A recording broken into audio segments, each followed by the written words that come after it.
Olá, tudo bem? Vamos para a terceira parte do tema 2, as sete igrejas. Esse tema é bem interessante, para não ficar muito extenso, né? Então nós resolvemos fazer nessas etapas aí. Vamos então para a igreja de Sardes e a igreja de Filadélfia. Vamos primeiro para a igreja de Sardes. A igreja de Sardes vai do período de 1517 até 1798. A palavra Sardes significa cântico de alegria. Também pode significar o que permanece. Olha que interessante.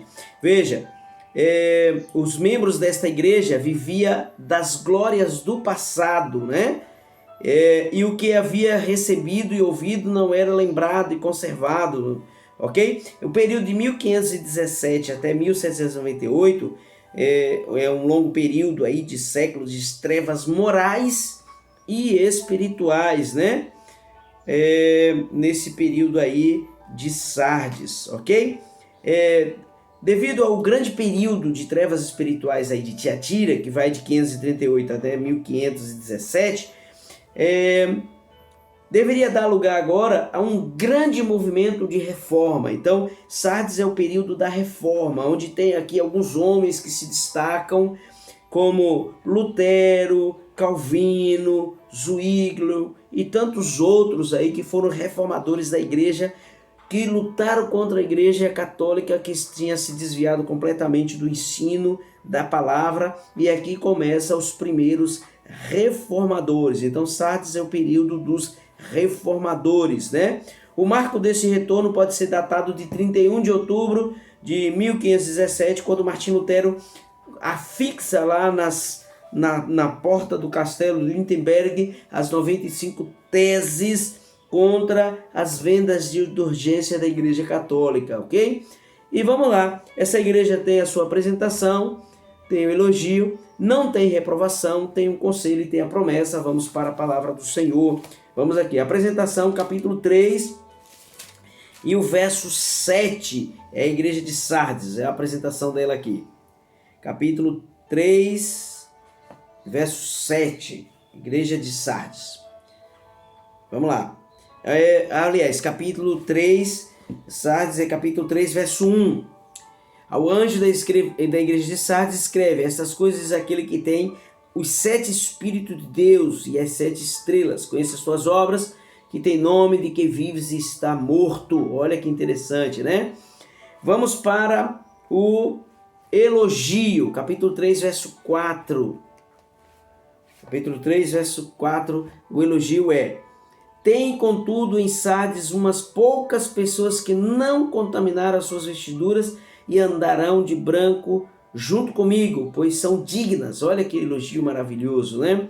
A reprovação, capítulo 3, verso 2. Ser vigilante e consolida o resto que estava para morrer, porque não tem achado íntegra as tuas obras na presença do meu Deus. Olha que interessante, né?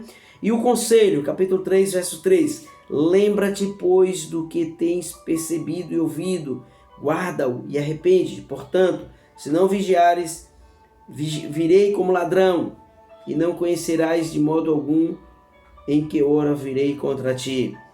E a promessa está no verso 5. Ao vencedor será assim vestido de vestiduras brancas, de modo nenhum apagarei o seu nome do livro da vida. Então Sardes é esse período da reforma, né? Foi o período da reforma, período em que surgem as igrejas protestantes. Vamos agora para a igreja de Filadélfia. A igreja de Filadélfia tem aqui a apresentação, elogio, não tem reprovação, tem o conselho e tem a promessa. A palavra Filadélfia significa amor fraternal. Esta igreja ela é caracterizada aí do período de 1798 até 1844, né? É o fim dos 1260 anos de supremacia papal, ok? E é considerado como a igreja do período profético das 2300 tardes da manhã de Daniel 8:14. ok? É nesse período aí que surge muitas coisas, né? O cumprimento dos sinais de Jesus aí, do escurecimento do sol, dando início ao período que a gente chama de fim dos tempos, né? Dos últimos dias. É o período aí do cumprimento dos sinais, da volta de Jesus aí, que Jesus diz lá em Mateus 24, 29, né? É nesse período aí que começa o movimento de igrejas que vão ser as igrejas dos últimos dias. É nesse período que surge a igreja profética de Apocalipse 14, capítulo 10 também, capítulo 10 de Apocalipse, que a gente vai estudar um pouquinho mais adiante e vocês vão saber aí esse período de Filadélfia. Vamos para a igreja de Filadélfia. Apresentação da igreja, capítulo 3, verso 7. Ao anjo da igreja de Filadélfia escreve: essas coisas diz o santo, verdadeiro, aquele que tem a chave de Davi, que abre e ninguém fecha, e que fecha e ninguém abre. Olha que interessante, né? Esta porta que abre e ninguém fecha é a porta do evangelho, né? Que abre e ninguém fecha. Foi nesse período aqui, o período da igreja, surge a igreja profética, e vocês vão mais tarde descobrir quem é esta igreja profética, tá bom? Vamos para o elogio, capítulo 3, verso 8. Conheça as tuas obras, eis que estou imposto diante de ti uma porta aberta, a qual ninguém pode fechar, que tens pouca força, entretanto guardaste a minha palavra e não negaste o meu nome. É neste período aqui que surge o protestantismo. Olha que coisa interessante, tá bem?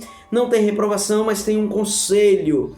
Capítulo 3, verso 11 diz: venho sem demora, conserva o que tens, para que ninguém tome a tua coroa. Olha que conselho maravilhoso, né? Conserva o que tem. E a promessa, no capítulo 3, verso 12, diz: ao vencedor falei coluna no santuário do meu Deus, e daí jamais sairá. Gravarei também sobre ele o nome do meu Deus, o nome da cidade do meu Deus, a nova Jerusalém, que desce do céu, vinda da parte do meu Deus, e o meu novo nome. Olha que interessante, né?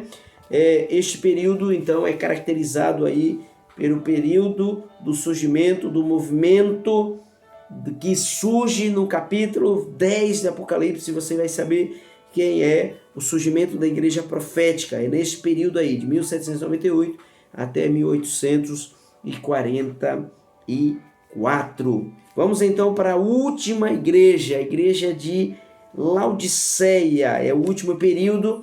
Esse período começa de 1844 e vai até a volta de Jesus.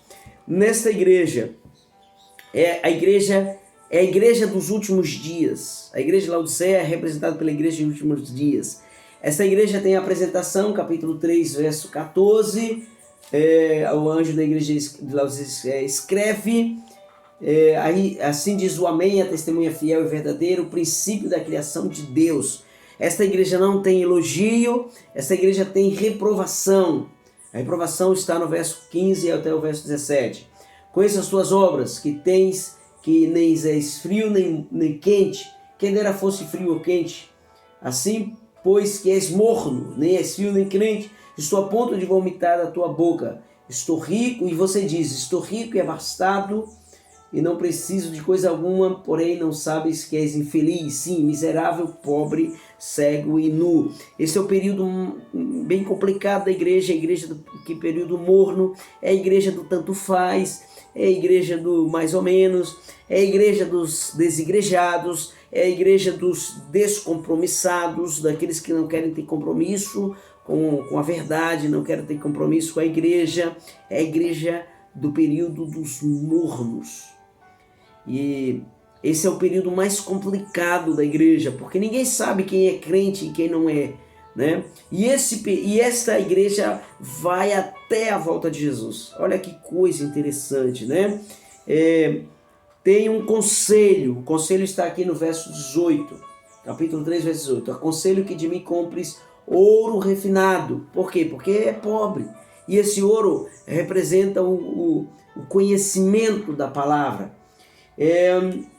Compres vestiduras. Por quê? Porque está nu. não tem, tem justiça própria, né?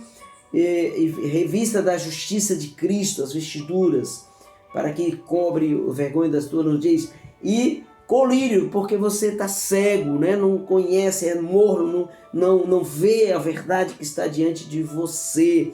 Olha que interessante, né? E tem um outro conselho aqui, ó. Eis que estou à porta e bato. Esse conselho é para os da igreja que são mortos. Eis que estou à porta e bato. Se você abrir a minha voz, entrarei na sua casa, cearei com ele e ele comigo. E tem a promessa: ao vencedor darei a sentar-se comigo no meu trono, assim como eu também venci e sentei no trono do meu Pai. Que coisa interessante, não é? Deus está te fazendo um apelo no seu coração.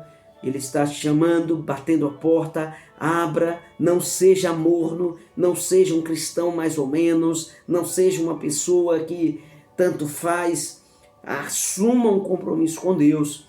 Que Deus te abençoe e que você siga firme nos caminhos do Senhor. E até o próximo estudo. Vamos orar. Querido Deus e Pai, obrigado por este estudo. Obrigado porque o Senhor tem nos dado a tua promessa. Nos abençoe, Pai. Nós te pedimos em nome de Jesus. Amém. Que Deus te abençoe. Até o próximo estudo.